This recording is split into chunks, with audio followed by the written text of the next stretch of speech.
warahmatullahi wabarakatuh. Alhamdulillahi rabbil alamin. Allahumma salli ala sayyidina Muhammad. Allahumma alimna ala ma jahilna wa dzakirna ala ma nasina. Ya muqallibal qulub, tsabbit qulubana ala dinik wa ta'atik. Subhanaka la ilma lana illa ma 'allamtana innaka antal alimul hakim. La haula wala quwwata illa billahil aliyyil azim. Rabbi a'udzu bika min hamazati syayatin wa a'udzu bika rabbi ay yahdurun. Ashabul fadilah mukarramun, para guru, para asatidz, para pembimbing ibadah. Sebelah kiri saya Al-Mukarram Ki Haji Malhan Sohib Afandi. Kemudian Ustaz Mufid Mustafa Rais, Bapak Dokter. Kemudian Ibu Haja Ati Suluseng selaku direksi PT Edarat Tour and Travel. Bapak Ibu calon tamu Allah, calon tamu Rasulullah, calon penghuni surga yang dimuliakan oleh Allah. Pujian tiada henti kita panjatkan ke hadirat ilahi Rabbi Allah, Rabb yang mengatur alam semesta ini, Allah yang mendudukkan kita di majlis yang penuh dengan keberkahan, Allah yang mentakdirkan insya Allah kita menjadi tamu Allah. Mudah-mudahan perjalanan umrah kita besok senantiasa dalam lindungan Allah. Kita semua diberikan kesehatan. Kalau pada amin ya. Mau sehat atau mau sakit? Nah, yang amin insya Allah sehat zahir batin. Semoga kita semua yang hadir, semoga kita semua yang ditakdirkan oleh Allah menuju rumah Allah besok diberikan kesehatan, diberikan keselamatan, diberikan kekuatan, diberikan kehusyuan, kenikmatan dalam menjalankan ibadah. Allah jadikan umrah kita umrah yang mabrurah, umrah yang makbulah, umrah yang diterima oleh Allah Subhanahu wa taala. Amin ya rabbal alamin. Biasanya kalau sudah doa acara selesai. Tadi kita udah doakan, berarti manasiknya selesai. Baik Bapak Ibu yang dirahmati oleh Allah, waktu sudah menunjukkan jam 14:45. Insya Allah kita sepakati saya memberikan materi manasik jam 8 malam baru selesai. Kira-kira setuju apa enggak? Setuju apa enggak? Yang pertama enggak setuju ya ngomong Pak. Karena insya Allah besok kita semua akan meninggalkan rumah menuju bandara, kemudian menuju Madinah Al-Munawwarah. Insya Allah. Singkat, jelas, insya Allah 30 menit selesai. Baik Bapak Ibu hadirin yang dirahmati oleh Allah, insya Allah besok kita take off pesawat itu jam 15:40. Tadi sudah dikasih informasi oleh Bu Ati, seluruh jamaah pastikan maksimal 12:30 sudah berada di Bandara Soekarno-Hatta. Yang ingin saya ingatkan pertama, nanti ketika kita ingin dari rumah ingin berangkat, maka yang pertama kita sudah mandi, rapi pakai pakaian yang rapi, pakai wangi-wangian. Kemudian laksanakan sholat duha. Jadi sebelum kita berangkat meninggalkan Bandara Soekarno-Hatta Terminal 3, hendaknya seluruh jamaah melaksanakan sholat sunnah duha. Berapa rakaat? Bisa 2, bisa 4, bisa 6, bisa 8, bisa 12. Terserah mau yang mana. Nah kemudian seusai melaksanakan sholat duha, jangan lupa laksanakan sholat sunnah safar. Sholat sunnah safar 2 rakaat. Kemudian langkahkan kaki kanan. Kita naik ke mobil, kemudian langsung jangan lupa baca doa. Ya, karena kita bersafar, berpergian, jangan lupa doa safar. Minimalnya Bismillahirrahmanirrahim, Bismillahirrahmanirrahim, wa mursaha, inna rabbi laghafurur rahim. Sudah hafal semua? Sudah? Insya atau baca Bismillahi tawakkaltu 'alallahi la haula wala quwwata illa billah. Sampai di Bandara Soekarno-Hatta, masuk waktu zuhur, kita melaksanakan sholat zuhur dan asar di jamak qasar takdim. Sholat zuhur 2 rakaat, asar 2 rakaat. Paham Bapak Ibu? Sampai nanti kita di terminal 3, nanti langsung kita cari musola. Ya, nanti kita melaksanakan sholat zuhur dan asar di jamak takdim qasar. Kenapa Madinah itu disebut dengan kota yang bercahaya? Salah satunya adalah karena di kota Madinah, tepatnya di dalam Masjid Nabawi, itu ada maqam Rasulullah SAW. Yang kalau kita lihat dalam sejarah, Rasulullah itu memiliki wajah yang indah, paras yang tampan.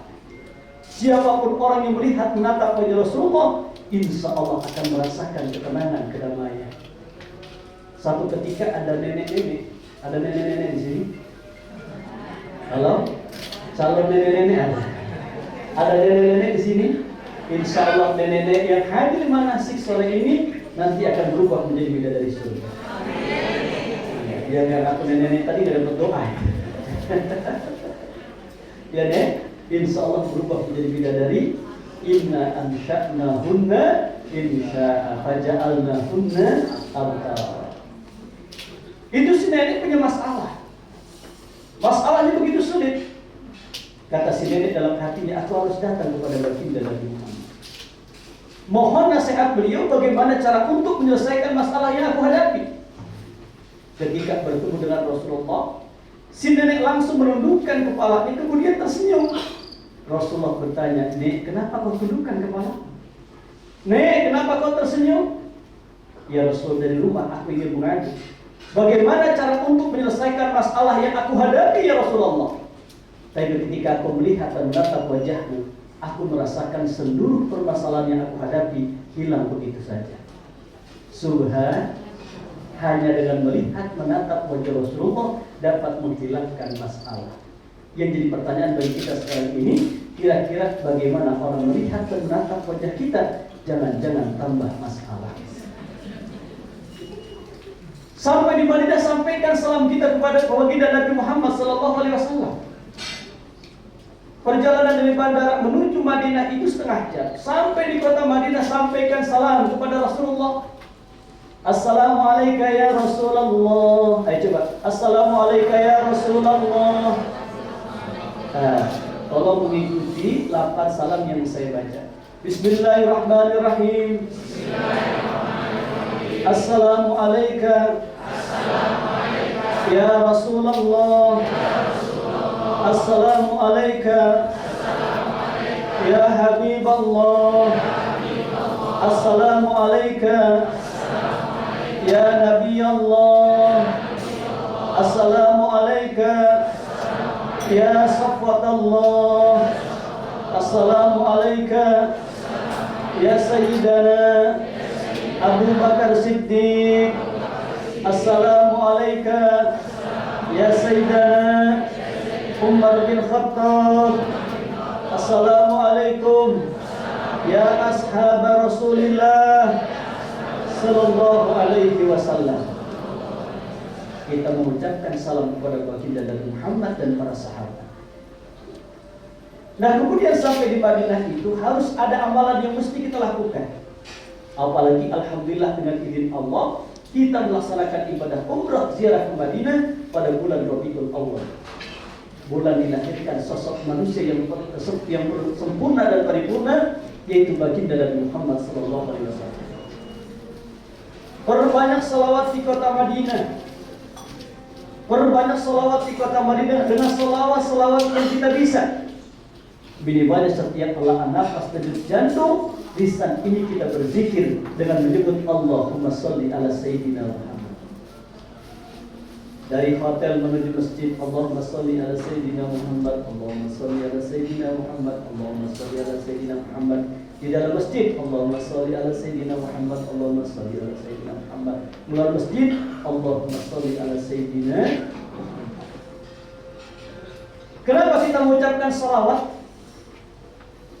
Oleh karena salawat itu adalah amalan yang sangat sederhana, namun pahalanya sangat luar biasa. Man sholla alayya sholatan wahidatan sallallahu biha asyara. Siapa orang yang mengucapkan salawat kepadaku 1 kali, kata Nabi, maka Allah akan bersalawat padanya 10 kali. Bagaimana salawat Allah kepada seorang hamba, kepada hambanya, ya, kepada umat Nabi Muhammad sallallahu alaihi wasallam, Allah berikan rahmat dan 10 kebaikan kepada hamba-hamba Allah yang bersalawat kepada baginda Nabi Muhammad. Baik Bapak Ibu, kita tunggu azan berkumandang sebentar ya. Baik Bapak Ibu rahmatullahi Allah, kita teruskan. Maka perbanyak salawat di kota Madinah. Nah, ketika kita baca salawat, mintalah mohon kepada Allah. Ya Allah, dengan salawat yang aku baca, hamba mohon padamu, berikan aku kekuatan untuk mencintai baginda Nabi Muhammad. Ya Allah, dengan salawat yang aku baca, hamba mohon padamu, berikan aku kekuatan untuk menghidupkan sunnah baginda Nabi Muhammad.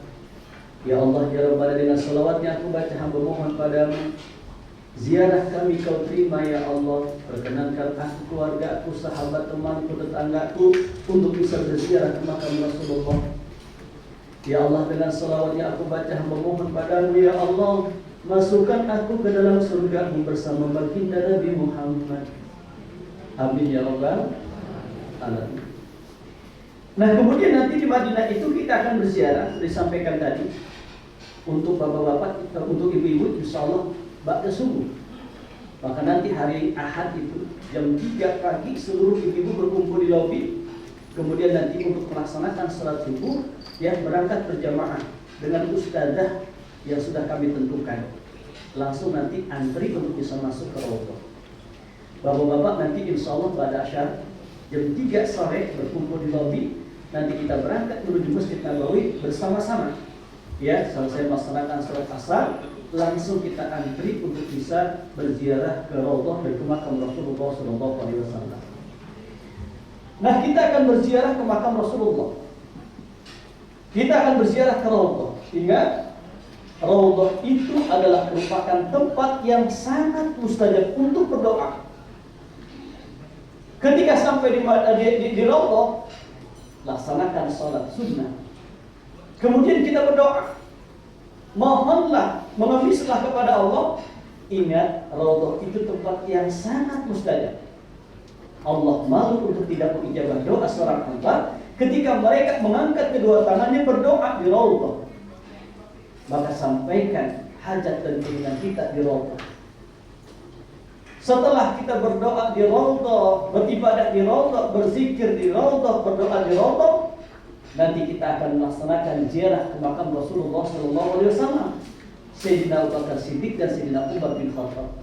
Sampaikan salam kepada Rasulullah. Assalamualaikum ya Rasulullah. Assalamualaikum ya Habibullah. Assalamualaikum ya Nabi Allah. Assalamualaikum ya Sayyidina Abu Bakar Siddiq. Assalamualaikum ya Sayyidina Umar bin Khattab. Insya Allah kita keluar dari Masjid Nabawi, langsung kita akan melaksanakan ziarah ke pemakaman Baqi.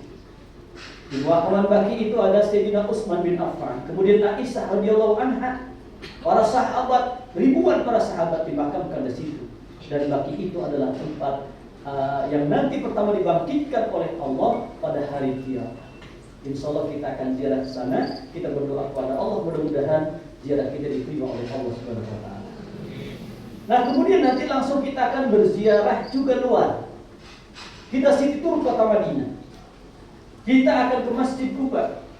Ada fadilah keutamaan yang sangat luar biasa yang Allah berikan kepada hamba-hamba yang bisa berziarah ke Masjid Quba, melaksanakan salat di dalamnya. Kemudian mereka mendapatkan satu keistimewaan yang sangat luar biasa. Apa itu keistimewaannya? Kata Nabi, man tatahhara fi baitihi.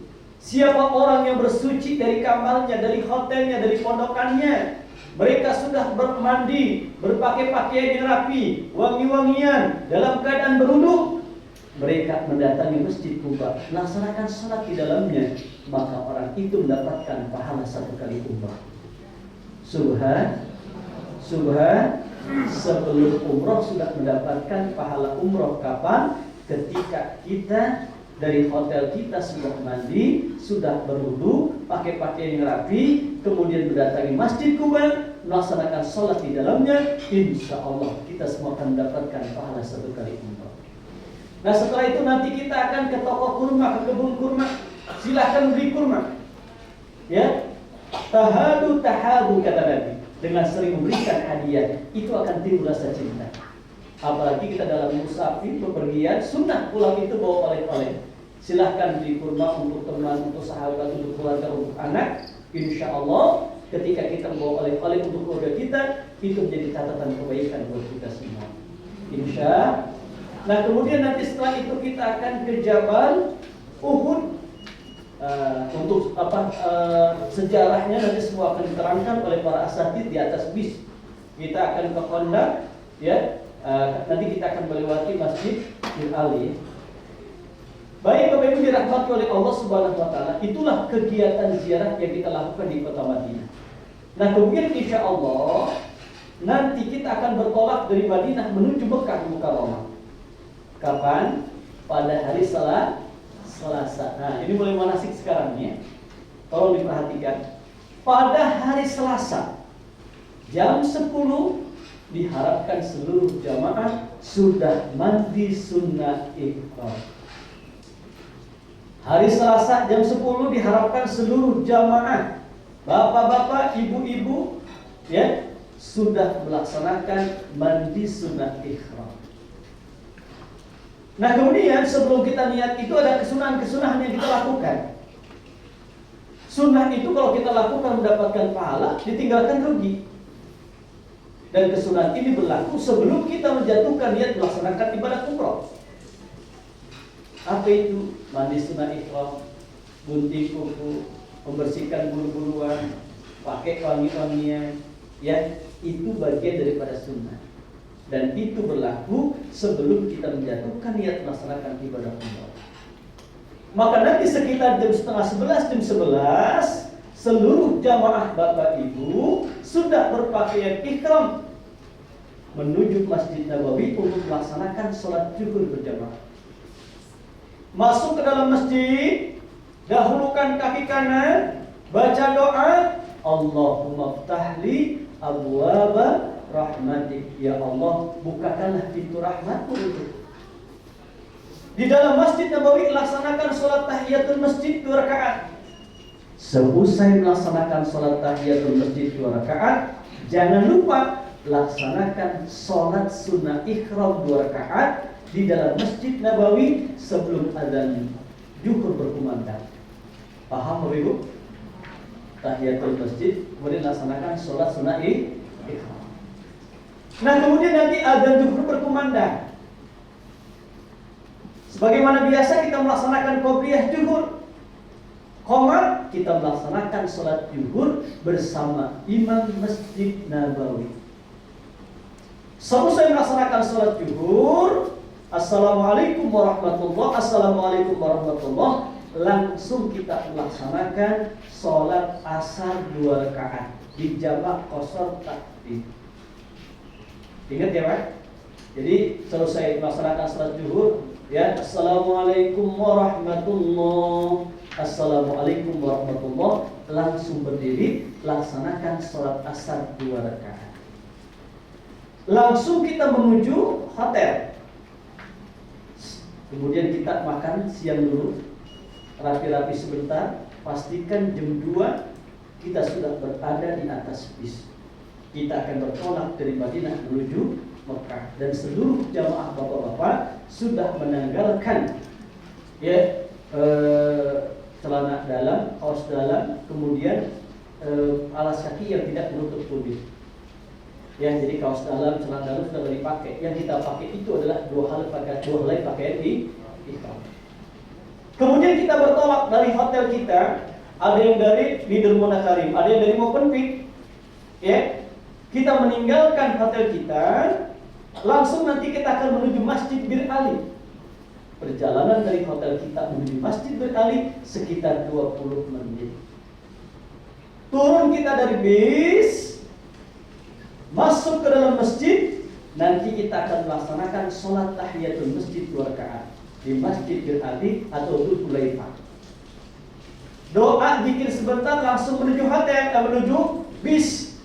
Nanti di atas kendaraan, di atas bis, kita akan bersama-sama menjatuhkan niat melaksanakan ibadah umrah. Bagaimana lafaz niatnya? Bismillahirrahmanirrahim. Labbaik Allahumma umratan. Atau dengan lafaz niat yang kedua, nawaitul umratan wa ahramtu biha lillahi ta'ala. Sudah hafal Bapak Ibu? Sudah hafal? Alhamdulillah. Yang belum hafal tolong jangan dihafalkan. Apa larangan ihram? Yang pertama, bagi laki-laki tidak boleh mempergunakan pakaian yang berjahit. Celana dalam, kaos dalam nggak boleh dipakai. Yang dipakai itu hanya 2 helai kain di ihram. Yang laki-laki tidak boleh menutup kepala. Yang laki-laki tidak boleh mempergunakan alas kaki yang menutup tumit. Kalau pakai sendal gunung itu kan biasanya di belakang ada talinya, diinjak saja, diinjak atau dibuka, dilepas. Ya, usahakan jangan sampai tumit itu tertutup. Ibu-ibu tidak boleh mempergunakan, tidak boleh menutup muka. Masker nggak boleh dipakai. Nah, di sana insya Allah sudah bebas ya. Ya, kalaupun memang kita kena debu di Madinah, insya Allah itu menjadi obat. Karena kata Nabi, turabul Madinah dawa. Ya, debunya kota Madinah itu menjadi obat. Kita yakin ya dengan janji Rasulullah SAW. Kemudian ibu-ibu tidak boleh menutup telapak tangan. Larangan yang berlaku bagi laki-laki dan perempuan, bagi bapak ibu, tidak boleh berwangi-wangian. Tidak boleh menggunting kuku, tidak boleh menggunting rambut, tidak boleh merusak tanaman, tidak boleh memburu hewan buruan, tidak boleh berkata-kata kotor. La jidala wala fusuqa fil hajj. Enggak boleh berantem, enggak boleh bertengkar, enggak boleh ngegosip. Bu, masih hidup? Mudah-mudahan panjang umur, sehat walafiat, wafat husnul khatimah. Jangan ngegosip. Biasanya gosip itu kerjaan laki-laki, terutama ketika laki-laki kumpul di arisan. Itu laki-laki pada ngegosip aja. Laki-laki pagi-pagi beli sayur ketemu dengan temannya, itu pada ngegosip. Dasar laki. Kalau ibu-ibu biasanya hobinya nonton sepak bola di tengah malam. Nggak boleh kita ngegosip. Ya. Kemudian tidak boleh bercembu bagi suami istri. Kalau kita bersentuhan dengan istri kita, suami kita, ada sesuatu yang kita rasakan, jangan dulu. Sedang ihram. Larangan ihram berlaku. Nah kemudian ya tidak boleh juga melakukan akad nikah dan tidak boleh berperang. Itulah larangan ihram yang mesti kita ingat. Jangan sampai kita melanggar ketentuan itu. Nah kemudian yang penting lagi, selesai kita menjatuhkan niat melaksanakan ibadah umrah di Bir Ali, kita disunahkan untuk senantiasa mengumandangkan kalimat talbiyah. Yang laki-laki diangkat suaranya, yang ibu-ibu direndahkan suara. Bagaimana apa talbiyah? Bismillahirrahmanirrahim. Labbaik Allahumma labbaik. Labbaik la syarika laka labbaik. Innal hamda wan ni'mata laka wal mulk la syarika lak. Labbaik Allahumma labbaik. Labbaik la syarika laka labbaik. Innal hamda wan ni'mata laka wal mulk la syarika lak. Allahumma salli ala sayyidina Muhammad wa ala ali sayyidina Muhammad. Allahumma inna nas'aluka ridhaka wal jannah wa na'udzu bika min sakhatika wan nar. Rabbana atina fid dunya hasanah wa fil akhirati hasanah wa qina adzabannar wa adkhilna al-jannata ma'al abrar ya aziz ya ghaffar ya rabbal alamin. Berbanyak membaca kalimat talbiyah, zikir, doa, salawat dan bermuhasabah. Perjalanan dari Madinah menuju Mekah sekitar 4-5 jam. Sampai kita nanti di Mekah sekitar jam 8 malam. Kita akan langsung menuju hotel ke kamar kita masing-masing. Ingat, kita dalam keadaan berihram. Yang wangi-wangian jangan dipakai.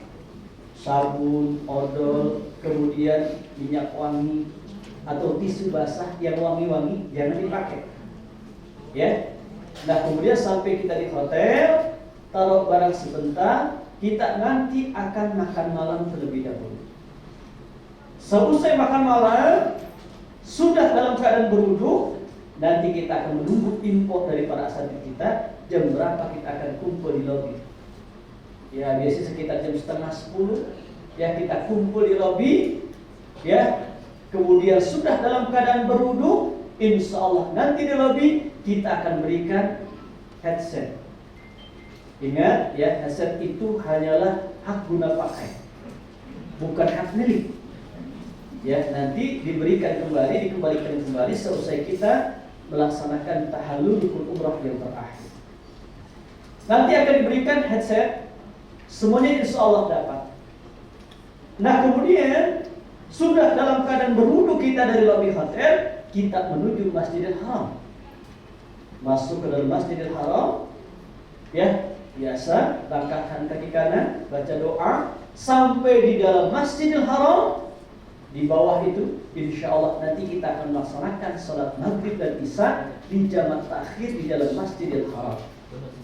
Nanti sekitar waktu maghrib itu biasanya kita istirahat, ya, berhenti di rest area, di wali kuliah biasanya itu sudah mendekati waktu maghrib.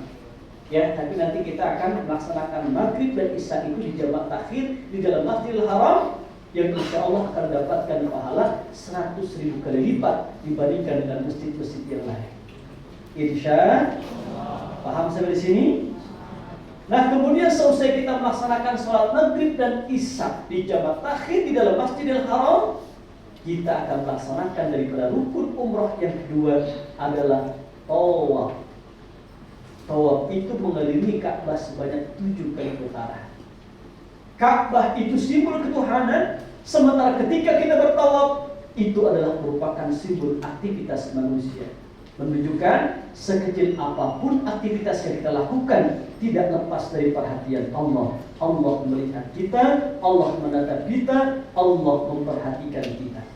Ketika kita sadar dalam ibadah itu dalam tatapan Allah, insya Allah kita akan berusaha maksimal untuk dapat menampilkan ibadah yang terbaik hanyalah untuk Allah. Ihram kita yang terbaik, tawaf kita yang terbaik, sa'i kita yang terbaik, tahallul kita yang terbaik, dan ibadah kita yang lain itu yang terbaik. Itulah makna sebuah doa yang sering kita baca. Allahumma a'inni ala dzikrika wa syukrika wa husni ibadatik. Ya Allah, tolonglah hamba untuk senantiasa mengingatmu, mensyukuri akan nikmatmu, menampilkan ibadah yang terbaik hanyalah untukmu. Insya Allah. Nah, kita akan melaksanakan tawaf 7 kali putaran. Ya, lihat. Kita akan mengelilingi Ka'bah. Ka'bah al-Musyarrafah. Ka'bah itu bangunan berbentuk kubus memiliki 4 sudut. Sudut dalam bahasa Arab disebut dengan rukun. Ada rukun Hajar Aswad, ada rukun Iraqi, ada rukun Sami, ada rukun Yamani. Ya, coba syarat sah tawaf itu adalah suci dari hadas. Maka pastikan ketika kita tawaf harus dalam keadaan berwudu. Yang kedua, menutup aurat. Yang ketiga, 7 kali putaran. Enggak boleh lebih, enggak boleh kurang. Yang keempat, hendaknya mulai dari rukun Hajar Aswad, Ka'bah di sebelah kiri, di dalam Masjidil Haram, dan berturut-turut. Itulah syarat sah daripada tawaf. Ya, pastikan kita sudah dalam keadaan berwudu, kita akan melaksanakan tawaf. Rukun umrah yang kedua itu adalah Hajar Aswad. Ada bacaan Hajar Aswad, kemudian ada pintu Ka'bah. Antara pintu Ka'bah dan Hajar Aswad itulah yang disebut dengan multazam. Jadi multazam itu antara pintu Ka'bah dan Hajar Aswad. Multazam itu dalam bahasa Arab asal kata dari iltazama, yang artinya adalah mesti. Maka siapapun yang berdoa di depan multazam, mesti doanya itu diijabah sama Allah. Maka dia melaksanakan sholat di dalam Ka'bah. Ya, itu Hijr Ismail. Di atasnya itu ada pancoran emas. Kadang-kadang orang Malaysia, orang Indonesia pengen doa di bawah pancoran emas. Kalau saya alhamdulillah setiap hari doa di pancoran emas. Karena rumah saya di Depok, kecamatan Pancoran Mas. Nah, itu tempat yang mustajab untuk berdoa. Kemudian makam Ibrahim, telapak kaki Nabi Ibrahim ketika membangun Ka'bah, itu pun tempat yang sangat mustajab untuk berdoa.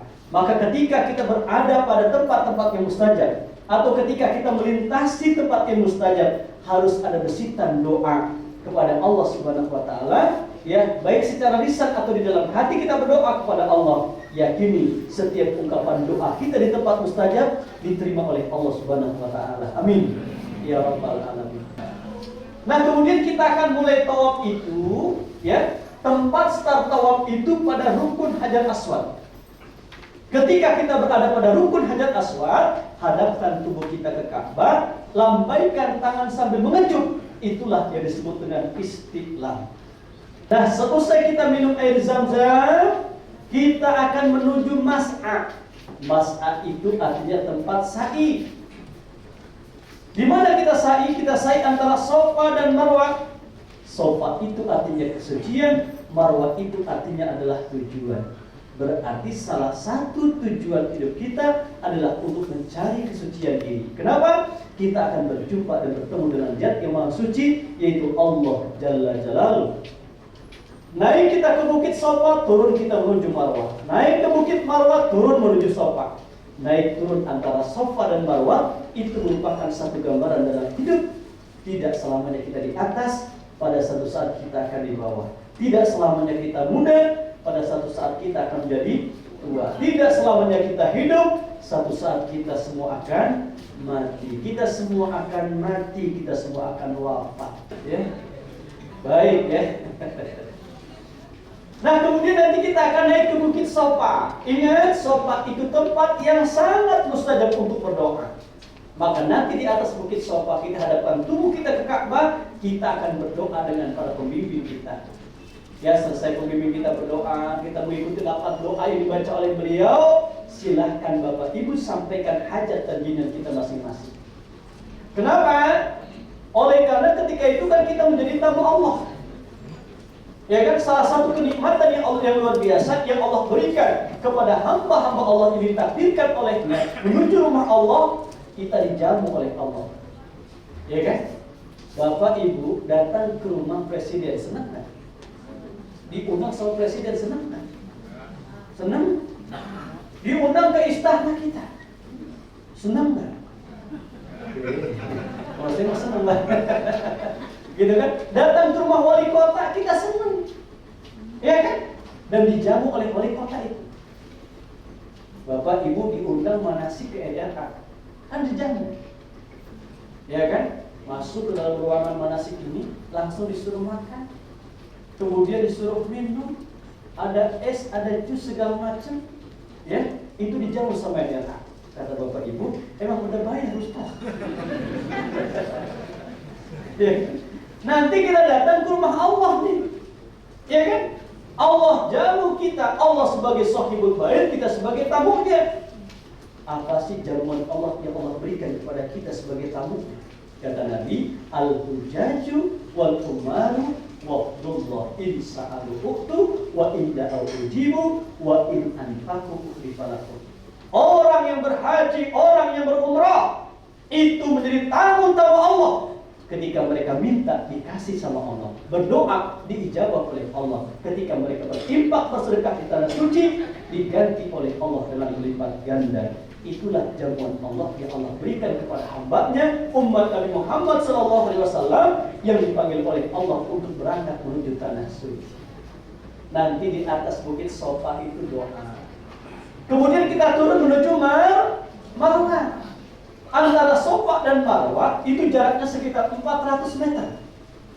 Dan antara Sofa dan Marwah kita akan melewati lampu berwarna hijau. Nanti di atas Bapak Ibu yang dirahmati oleh Allah, itu ada lampu berwarna hijau. Ya, ketika kita melewati lampu berwarna hijau, yang laki-laki disunahkan untuk berlari-lari kecil sambil membaca doa. Ayo, Rabbighfir, warham, wa'fu, wa takarram, wa tajawaz, amma ta'lam, innaka ta'lam, la na'lam, innaka antallah, al-ahazzul akram.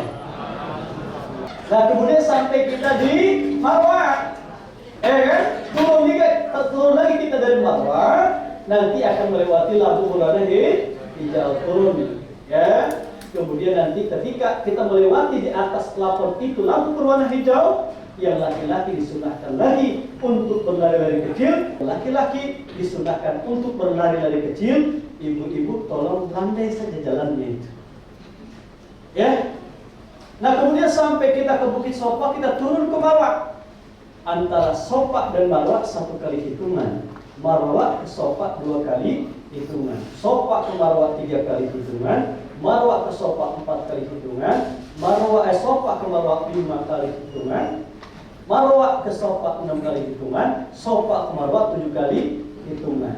Ya, jadi kita berjalan atau berlari sekitar 400 ya, 28 ya, sekitar 2,8 kilo. Kita berjalan antara Sofa dan Marwah, insya Allah kita akan tempuh sekitar 40 menit. Insya Allah selesai ya. Tawaf setengah jam, kemudian sa'i 40 menit ya, sekitar 2 jam prosesi yang kita lakukan itu, belum jalannya gitu kan ya. Nah, kemudian selesai kita melaksanakan daripada sa'i, kita akan melaksanakan daripada rukun umrah yang selanjutnya adalah tahallul, menggunting rambut minimalnya 3 helai rambut. Rambut yang kita gunting, rambut yang kita potong, yang laki-laki sunnah untuk dicukur habis, botak. Ya, Rasulullah itu pernah berdoa, Allahumma ighfir lil muhallikin, Allahumma ighfir lil muhallikin, Allahumma ighfir lil muhallikin. Ya Allah, ampuni dosa-dosa orang yang menghabiskan seluruh rambutnya ketika tahallul. Sampai Rasul itu mengungkapkan 3 kali. Kata sahabat, walil muqassirin, untuk orang yang memendekkan rambutnya gimana ya Rasul? Kata Rasul, walil muqassirin, dan untuk orang-orang yang memendekkan rambut.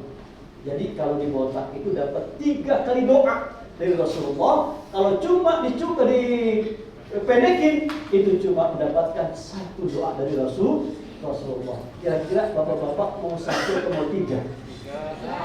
Apanya? Apanya? Berarti kalau dipotongi berarti nanti dicukur ya.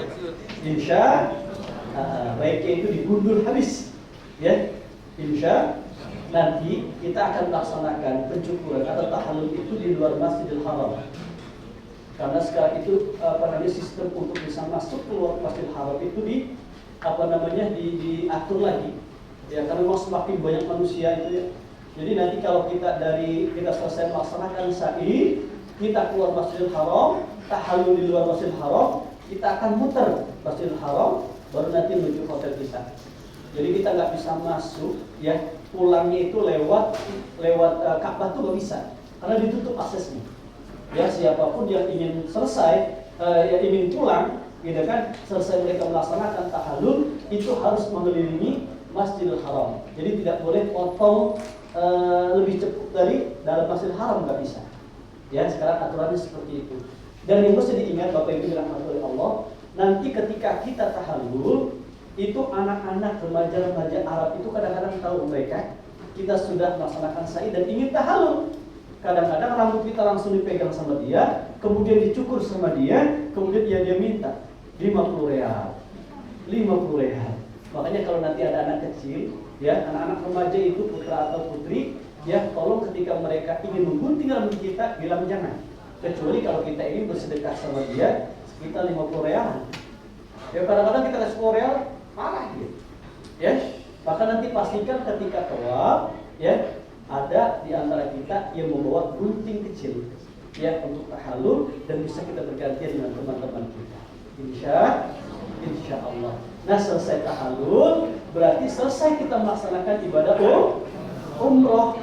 Nanti tinggal ya hari berikutnya kita akan city tour kota Mekah Al-Mukarramah dan kita akan melaksanakan daripada umroh yang kedua yang insya Allah nanti bermikot di Ji'rana. Tolong kepada seluruh jamaah yang ingin melaksanakan umroh yang kedua, dari hotel itu sudah mandi sunat ihram, sudah berpakaian ihram, sudah dalam keadaan berwudu. Nanti kita akan kumpul di bis. Ingat, kalau di Madinah itu bis yang menunggu kita.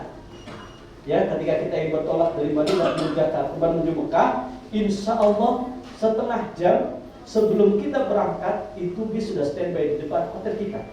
Tapi kalau di Mekah kita yang menunggu bis. Di Madinah bis yang menunggu kita. Di Mekah kita yang menunggu bis karena ya itu area parkirnya cuma sedikit. Ya di bawah lobi itu di basement ya tidak muat kalau seluruh bis itu masuk. Jadi kita turun dulu ya ke parkir bis, nanti ditelepon bisnya baru dia datang dan kita naik langsung. Ya, jadi kita perlu kesabaran, ya perlu kesabaran, perlu ketawakalan kepada Allah Subhanahu Wa Taala dalam pelaksanaan ibadah umrah ini.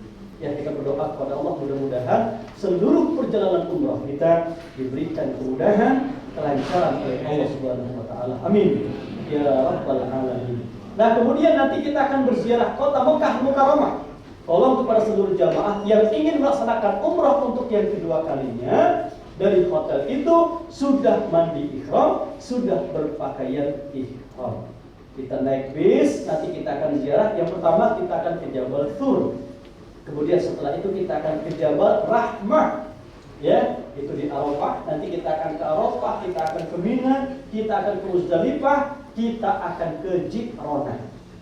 Ya, nanti di Ji'rana kita masuk ke dalam masjid Ji'rana, sudah dalam keadaan berwudu, sudah dalam keadaan berpakaian ihram, kita laksanakan sholat tahiyatul masjid, laksanakan sholat duha, kita laksanakan sholat sunnah ihram 2 rakaat. Selesai kita melaksanakan sholat sunnah ihram 2 rakaat, nanti kita akan menuju bis. Di atas bis kembali di Ji'rana, kita akan menjatuhkan niat melaksanakan ibadah umroh yang kedua. Dan umroh yang kedua boleh diniatkan untuk siapa? Kalau umroh yang pertama tadi, mungkin di antara kita ya baru ada yang berangkat umroh kali ini, ya maka umroh yang pertama itu adalah untuk kita sendiri. Umroh yang kedua boleh kita niatkan untuk siapa? Ayah atau ibu kita yang sudah meninggal dunia. Dengan catatan yang pertama, yang boleh dibadalkan umroh itu adalah mereka yang sudah meninggal dunia. Yang kedua adalah mereka yang sakit tapi tidak ada harapan sembuh. Misalkan usianya sudah 90 tahun, sudah bed rest, kemudian dia tidak bisa kemana-mana, maka orang seperti itu boleh dibadalkan untuk umroh. Tapi kalau masih sehat, nggak boleh dibadalkan umroh. Jadi mesti kita ingat, satu niat itu untuk satu orang, nggak boleh dirapel. Ya, nawaitu umroh wa ahrudu biha badalan an siapa disebutin namanya kakek nenek yang sudah meninggal dunia, bapak yang sudah meninggal dunia, mantu yang sudah meninggal dunia, nggak bisa. Satu kali umroh itu untuk satu orang. Ustaz, saya ini pengen banyak yang ingin dibadalkan Ustaz. Ya kan gampang. Nanti tinggal namanya dicatat, namanya siapa bin siapa, kasih ke Ustaz. Nanti Ustaz yang membadalkan. Cuma ingat ya syarat dan ketentuan berlaku. Nanya aja ke Ustaznya gitu ya. Insya mumpung, kalau sisi mumpung, kalau kita punya uang, punya kesempatan, lakukan yang terbaik untuk orang tua kita. Jadi dalilnya begini, satu ketika ada seorang laki-laki datang kepada Rasulullah. Kemudian berkata kepada Rasul, ya Rasul, innalil abawani, aku memiliki ayah dan ibu. Wa kuntu abarrahuma ala hayatihima, dan aku senantiasa berbuat baik kepada kedua orang tuaku ketika orang tuaku hidup. Kaifa bil birri ba'da mautihim ya Rasul? Bagaimana cara aku berbuat baik kepada kedua orang tuaku ketika orang tuaku telah meninggal dunia? Bagaimana jawaban Nabi? Yang pertama, anta shaddaqa lahuma ma'a shadaqatika. Engkau sedekah, kemudian kau niatkan sedekahmu itu untuk ayah dan ibumu yang sudah wafat. Maka kalau sedekah itu udah niat buat ayah itu saja. Saya itu kalau sedekah udah niat buat ayah ibu. Kalau kita niat seperti itu, yang pertama kita mendapatkan pahala sedekah. Yang kedua, kita mendapatkan pahala birrul walidain, pahala berbakti sama orang tua. Kan sebaik-baik amal itu as-shalatu ala waqtiha, birrul walidain, al-jihadu fi sabilillah. Ya, sebaik-baik amal itu kata Nabi, salat pada waktunya, kemudian berbakti sama orang tua, jihad di jalan Allah, ya. Maka kata Nabi, anta shaddaqa lahuma ma'a shadaqatika. Yang kedua kata Nabi, wa anta hujja lahuma ma'a hijjatika. Engkau berhaji, engkau berumrah, kemudian kau niatkan umrah dan hajimu itu untuk ayah dan ibumu yang sudah wafat. Ya, maka kalau ada uang, kalau rezeki udah niat umrahin aja orang tuanya yang sudah meninggal dunia. Insya Allah akan mendongkrak keberkahan dalam hidup kita. Amin ya Rabbal. Nah, kemudian kita niat lagi nanti umrah yang kedua itu, labbaik Allahumma umratan. Kalau untuk orang tua yang sudah meninggal dunia, labbaik Allahumma umratan badalan siapa nama ayah yang sudah meninggal dunia atau ibu yang sudah meninggal dunia, lillahi ta'ala. Ya, nanti jaga larangan ihram lagi sampai di Masjidil Haram, kita tawaf lagi, sa'i lagi, tahallul lagi. Selesai kita melaksanakan ibadah umroh 2 kali program dari KNRA. Ustaz, saya pengen 3 kali nih umroh. Tinggal nanti ngomong dengan Ustaz yang ada di bis. Tolong diantarkan, ya, minta diantar ke Ustaz sama Ustaz itu untuk bisa kita mikot di Masjid Tan'im. Ya, Masjid Aisyah itu adalah mikot yang terdekat dari Masjidil Haram, yaitu masjid yang berada di kota Mekah, namanya Masjid Tan'im atau Masjid Aisyah. Nanti kita pakai ihram, kita dalam keadaan berwudu, bisa naik taksi atau bisa naik bis. Nanti kita salat di Tan'im, kita laksanakan salat lagi, ya salat sunat ihram, sa'i lagi tahallul. Cuma itu di luar program NRA yang ditentukan. Kalau NRA itu cuma 2 kali. Kalau 3 kali itu yaitu inisiatif kita atau keluarga atau teman, nanti insya Allah bisa ditolong dengan para asatid kita yang ada di bis. Paham Bapak Ibu ya? Nah, kemudian yang terakhir, tinggal nanti kita melaksanakan tawaf wada. Biasanya tawaf wada kita itu jam 3 pagi, Pak. Kalau pesawat kita misalkan jam 7 malam, kita itu sekitar jam 10 dari Mekah harus sudah meninggalkan Mekah menuju Jeddah. Ya, perjalanan dari Mekah menuju Jeddah itu sekitar 1,5 jam. Maka insya Allah nanti untuk pelaksanaan sholat zuhur dan asar itu di Jeddah. Ya, nanti insya Allah makannya pun makan siang kita di Jeddah di restoran Wong Solo, insya Allah. Ya, kita makan di situ, sholat di situ, langsung menuju bandara. Ya, King Abdul Aziz Jeddah. Apakah nanti di internasional, apakah di Madinatul Hujjah? Nanti kita tunggu informasi dari petugas kita yang berada di Arab Saudi, insya Allah. Maka untuk pelaksanaan sholat maghrib dan isya bisa kita laksanakan nanti ya di bandara King Abdul Aziz Jeddah atau di bandara internasional. Ya, nanti insya Allah kita tinggal melaksanakan sholat subuh dalam perjalanan pulang dari Jeddah menuju Jakarta. Insya Allah nanti kita akan tiba di Jakarta sekitar jam 9:30. Mudah-mudahan tidak delay on time, ya tidak ada halangan. Insya Allah sesuai waktu yang telah ditentukan. Insya Allah.